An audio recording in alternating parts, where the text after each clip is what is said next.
Sinigang na baboy, guys. Sinigang na baboy, guys. Kay uwi na kasi si Daddy Loves mamaya. So, kailangan pagdating niya, may ulam siya. Kasi gutom yan. Siyempre, gutom yan galing sa biyahe eh. So, lutuan natin siya ng sinigang na baboy, guys. Para pagdating niya, kakain siya. Sarap, naghigup-higup niya mamaya, guys. Kaya, siyempre, pagod sa biyahe. So, kailangan talaga nating lutuan si Daddy Loves ng masarap na ulam.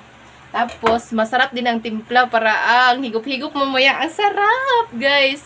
Sarap ginisang, sinigang na baboy, guys. Sarap yan. Tikman natin kung gaano kasarap para mamaya, si Daddy Loves, yung pagod niya sa biyahe, mawala din yung pagod niya sa biyahe, guys. Tikman natin, guys, ha. Sarap, guys. So, ilang kasi, 15 days.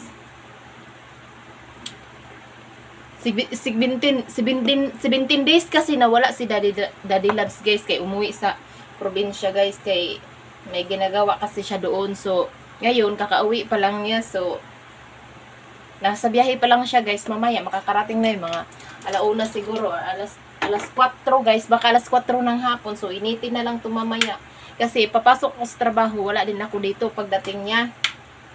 So para pagdating niya may pagkain na siya. Di na siya magluluto mamaya para pagdating niya pagdating galing sa biyahe, kakain na lang siya. Maligo siya, tas kakain. So, sarap na ng buhay, guys. Pahinga-pahinga na si Daddy Loves. So, ayun na mga kabornat. Sarap nito, guys. Dali, kain tayo. Wala na. Hindi usong diet sa akin, guys. Kaya, ito na lang. Dali. Sarap.